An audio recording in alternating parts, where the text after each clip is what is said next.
Halo nakama semua, apa kabar? Di video sebelumnya kita sudah membahas 7 karakter yang mengetahui sejarah Sun Gotenka atau Dewa Matahari. Nah, di video kali ini KZ Anime akan membahas 7 buah iblis tipologia dari yang terlemah sampai yang terkuat menurut KZ Anime di serial anime One Piece. Penasaran apa saja buah iblis yang terlemah hingga yang terkuat? Tanpa berlama-lama lagi, langsung saja kita berlayar ke videonya.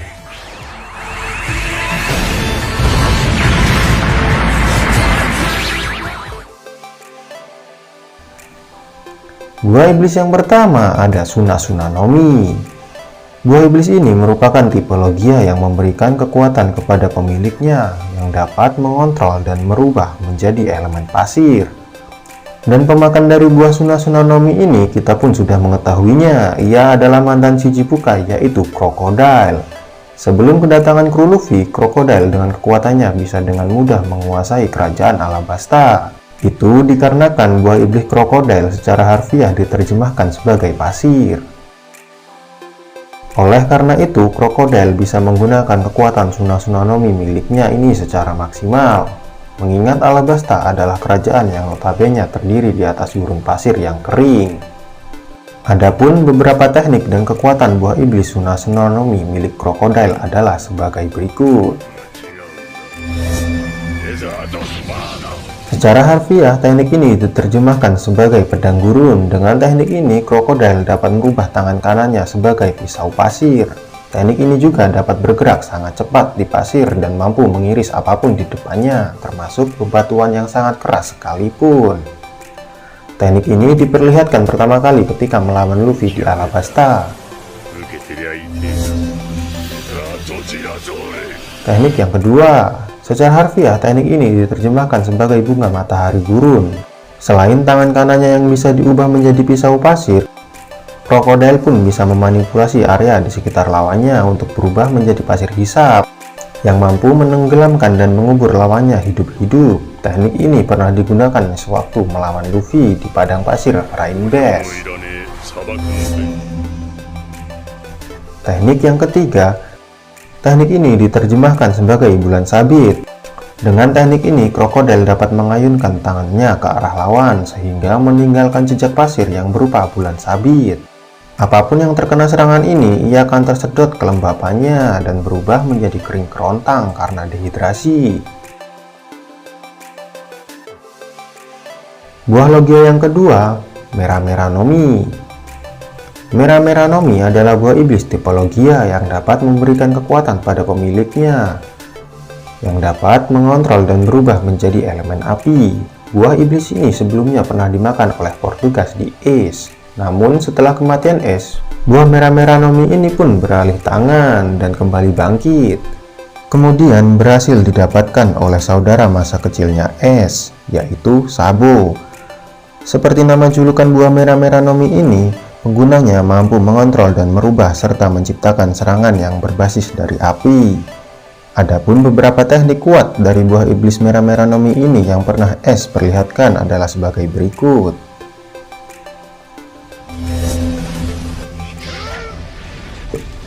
Secara harfiah, teknik ini diterjemahkan sebagai tinju api. Seperti julukannya Hiken no Ace yang berarti es si tinju api. Teknik ini adalah teknik spesial milik Ace. Lewat gumpalan api di tangannya, teknik ini jelas mampu membuat tinju yang menghasilkan kobaran api yang sangat besar. Bahkan dalam sebuah scene diperlihatkan Ace mampu menenggelamkan dan menghancurkan 5 kapal sekaligus hanya dengan teknik tinju api miliknya ini saja.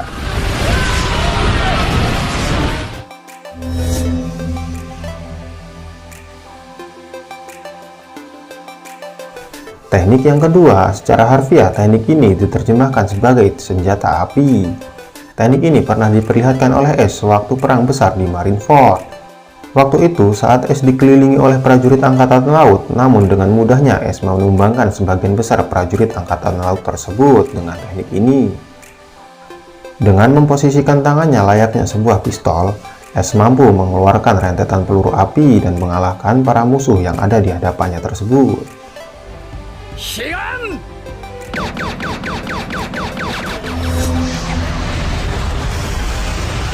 Yang terakhir secara harfiah diterjemahkan sebagai api sang raja. Teknik ini adalah teknik yang paling kuat sekaligus teknik pamungkas yang dimiliki oleh Portugas di Ace.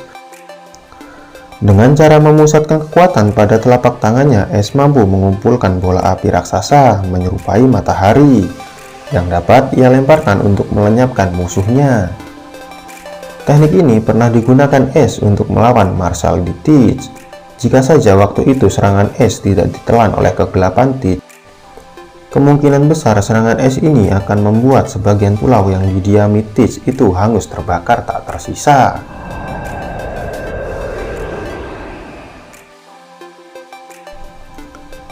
Yang ketiga, Guru-Guru Nomi. Guru-Guru Nomi adalah buah iblis tipologia yang dapat memberikan kekuatan elemen listrik kepada pemiliknya, yang dapat mengontrol dan merubah tubuhnya menjadi elemen listrik. Pemilik kekuatan Guru-Guru Nomi ini yaitu Enel. Saking mengerikannya kekuatan buah iblis ini, Enel pernah dijadikan sebagai dewa di Pulau Langit. Maka dari itu, tak heran jika buah iblis ini menjadi yang terkuat dari yang lainnya. Dan dengan kekuatan listriknya tersebut, Enel juga mampu mengeluarkan listrik itu hingga mencapai tekanan 200 juta volt. Adapun beberapa teknik yang sering Enel gunakan dalam pertarungannya adalah sebagai berikut. Sango. Sango adalah teknik yang digunakan dengan cara melepaskan muatan listrik yang sangat besar di tangannya. Dengan teknik Sango ini, Enel pun dapat menciptakan ledakan yang sangat besar untuk menghancurkan area yang sangat luas.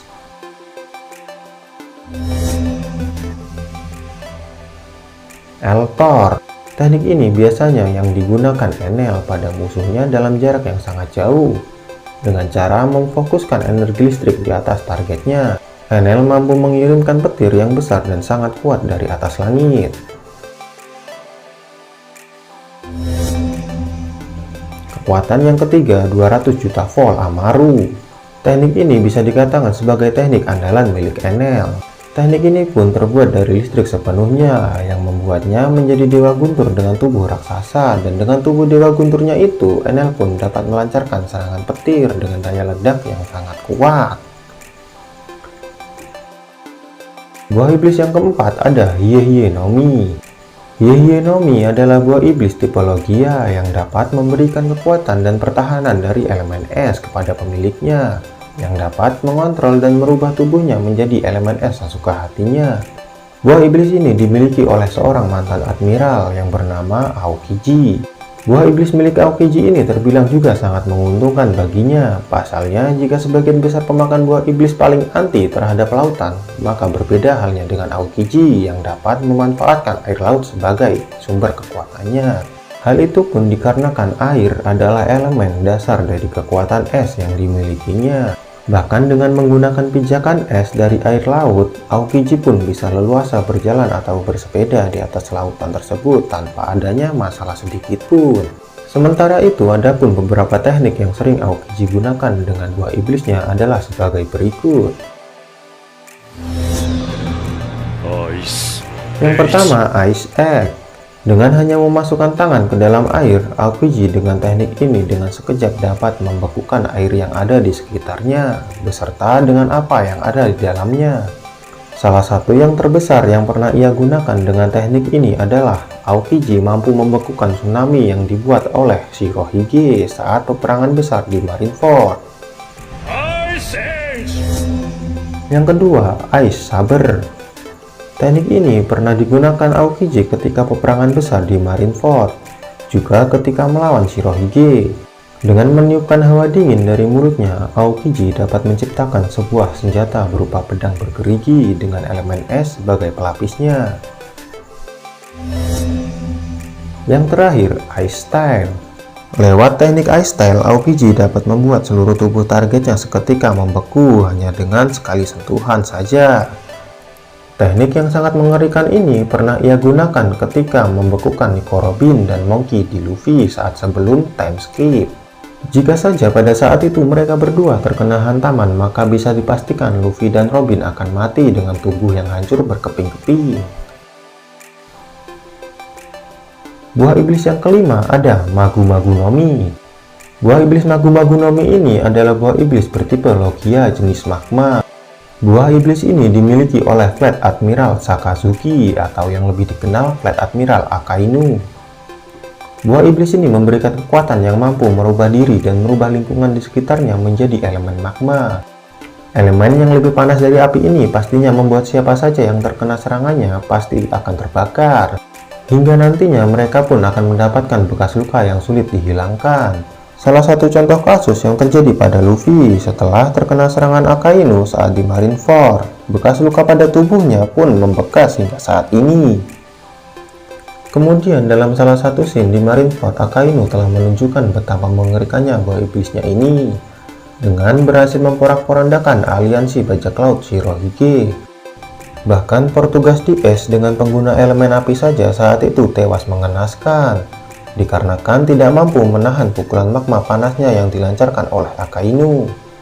Seiring dengan kekuatan Akainu yang luar biasa, serangan yang berbasis magmanya itu juga membawa sifat yang sangat eksplosif, yaitu hanya dengan satu serangan saja sudah cukup untuk menyebabkan ledakan yang hebat, sehingga menimbulkan kerusakan yang luar biasa di medan perang. Dan berikut beberapa teknik kekuatan yang sering digunakan Akainu dengan kekuatan buah iblisnya itu. Teknik ini secara harfiah diterjemahkan sebagai meteor vulkanik. Akainu pernah memakainya ketika dia ikut peperangan di Marineford. Saat itu dengan menembakkan tinju magma ke atas langit, Akainu bermaksud untuk menghancurkan lautan es yang dibuat oleh Aokiji sebelumnya. Sehingga hal itu bertujuan untuk menenggelamkan aliansi Shirohige yang berada di atas sana, dan membuat mereka yang tenggelam akan terebus oleh air yang mendidih karena panasnya meteor yang terjatuh ke dalam air. Teknik yang kedua, secara harfiah teknik ini diartikan sebagai anjing api. Dengan teknik ini, Akainu dapat menciptakan sebuah bentuk kepala anjing dari magma yang nantinya akan dia targetkan kepada lawannya. Teknik ini pun pertama kali pernah diperlihatkan saat Akainu melawan bajak laut Shirohige. Teknik yang ketiga, secara harfiah teknik ini diterjemahkan sebagai anjing kegelapan. Dengan teknik ini, Akainu dapat merubah tangannya menjadi magma dan menyerang lawannya dengan sebuah cakaran. Teknik ini cukup begitu kuat sehingga dapat merobek sebagian wajah dari Shirohige saat terkena serangannya ini. Selain dapat mencakar, teknik ini juga dapat menyerang musuh dari dalam sehingga dapat merusak organ tubuhnya dengan sebuah ledakan. Hal ini pun telah terjadi kepada Shirohige ketika Akainu menyerangnya, sehingga membuat tubuh Shirohige menjadi berlubang. Buah iblis yang keenam ada Pika-Pika Nomi. Buah iblis Pika-Pika Nomi adalah tipologia yang memberikan kekuatan kepada penggunanya untuk menjadi atau mengontrol elemen cahaya.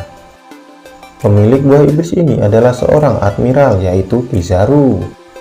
Dan dalam segi kekuatan, buah iblis Kizaru dapat memanfaatkan kekuatan yang berbasis cahaya yang berkisar pada penembakan laser di tangan, jari, ataupun kakinya. Serangan-serangan laser yang Kizaru lakukan juga mampu memberikan efek ledakan sehingga mampu memberikan kerusakan yang cukup fatal pada area sekitar. Layaknya sebuah cahaya, Kizaru dengan kemampuannya dapat bergerak sangat cepat sebanding dengan kekuatan cahaya yang melebihi kecepatan suara. Maka dari itu tak heran Kizaru menjadi salah satu orang tercepat di serial anime One Piece. Dan ada pun beberapa nama teknik yang sering ia gunakan adalah sebagai berikut. Yatano Kagami. Secara harfiah teknik ini diterjemahkan sebagai 8 bentangan cermin. Dengan teknik ini, Kizaru dapat memfokuskan cahaya di antara kedua tangannya lalu memantulkan ke hadapan musuh yang dia incar. Dan saat itu juga dengan kekuatan ini, Kizaru dapat dengan sangat cepat berpindah ke posisi musuhnya. Sehingga saat itu dia pun dapat dengan mudah menumbangkan musuh-musuhnya.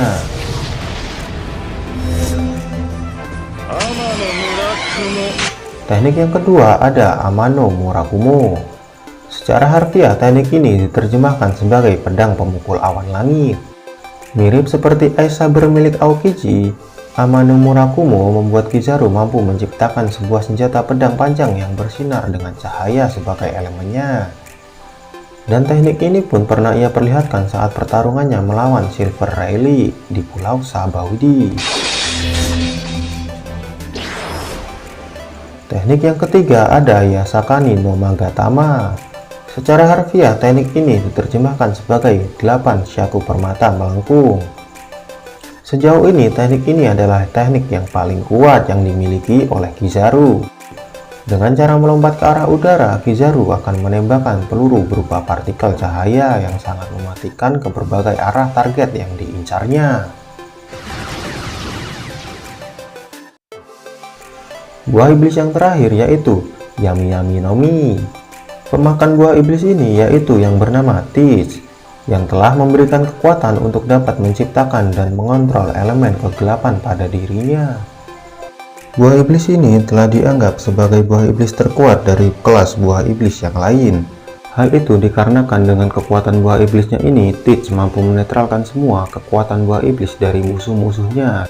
Sehingga oleh karena itu, jika musuh yang Teach hadapi hanya mengandalkan kekuatan buah iblis, mereka akan sangat mudah dikalahkan. Namun sejauh ini yang kita lihat pada diri Teach, sepertinya ia belum mampu memaksimalkan buah iblisnya tersebut. Dan terkadang ada sesi di mana ia tersudut.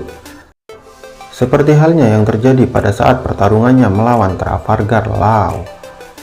Namun terlepas daripada itu, Teach terbilang sangat ceroboh dan hanya mengandalkan kekuatan buah iblis dan tidak menggali potensi alami pada dirinya. Sehingga meskipun memiliki kekuatan buah iblis yang terkuat, tidak menutup kemungkinan Teach dapat dikalahkan dengan mudah jika lawannya cerdik seperti Law. Sementara itu, kekuatan dari elemen buah iblisnya, hal ini dapat disebut sebagai gravitasi, karena Teach dapat menyerap atau menarik masuk segala sesuatu yang ditargetkan ke dalam kegelapan yang dibuatnya. Namun di satu sisi, di balik kehebatan kekuatannya itu, rupanya masih menyimpan kelemahan tak seperti pengguna Logia pada umumnya. Meski pengguna Logia, Teach di sini masih dapat terkena serangan jika sesuatu apapun menghantam ke tubuhnya. Jadi, jika Teach tidak segera menggunakan kekuatannya itu, jelas sekali di dalam pertarungan apapun itu sangat merugikan dirinya sendiri. Sebenarnya sejauh ini Teach masih belum terlalu menunjukkan teknik yang dapat dia gunakan pada kekuatan buah iblisnya itu. Hal tersebut dikarenakan dia tidak pernah diperlihatkan secara serius dalam melakukan pertarungannya. Namun untuk sejauh ini beberapa kekuatan yang sering digunakan oleh Teach adalah sebagai berikut. Yang pertama ada Black Hole. Black Hole secara harfiah diterjemahkan sebagai lubang hitam. Teknik ini dapat diciptakan Teach dari kekuatan buah iblisnya. Dengan teknik ini, Teach mampu menyerap apa saja yang dia inginkan dan menghancurkan apa saja dari dalam kegelapan tersebut. Dan teknik ini pernah ia gunakan saat dirinya melawan Portugas di Ace. Teknik yang kedua, Liberation. Liberation ini adalah teknik lanjutan dari teknik Black Hole. Secara harfiah, teknik ini dapat diartikan sebagai sebuah pembebasan dari apa yang telah diserap oleh Teach sebelumnya. Jadi pada dasarnya setelah Teach melakukan penyerangan dengan Black Hole, setelah itu ia memuntahkannya dengan menggunakan teknik yang bernama Liberation. Pemuntahan yang dilakukannya itu telah membuat sepenuhnya apa yang telah diserap oleh Teach hancur sebelumnya dengan menggunakan Black Hole. Akan tetapi jika kita melihat keunikan dari Liberation, kemungkinan Teach mampu meluncurkan sebuah bola meriam dari elemen kegelapan yang telah dibuatnya. Lalu yang terakhir ada Kurouzu, atau secara harfiah diterjemahkan sebagai spiral hitam. Kurohige menggunakan teknik ini guna memanipulasi gravitasi sehingga dia dapat menarik lawannya ke dalam genggaman tangannya. Teknik ini sangat akuratif bagi Teach untuk menghilangkan kekuatan buah iblis dari lawan-lawannya itu. Akan tetapi karena teknik ini memiliki jangkauan yang begitu dekat dengannya, Teach tidak mampu melakukan dengan sembarangan, karena tubuhnya dapat diserang kapan saja. Namun karena saat ini Teach memiliki kekuatan buah iblis dari Gura-Gura no Mi, kemungkinan untuk menggunakan teknik Kurouzu ini tidak akan mengalami kesulitan lagi. Dikarenakan jika lawannya menyerang dari jarak dekat, Teach mungkin bisa menepisnya dengan kekuatan Gura-Gura Nomi yang dimilikinya saat ini.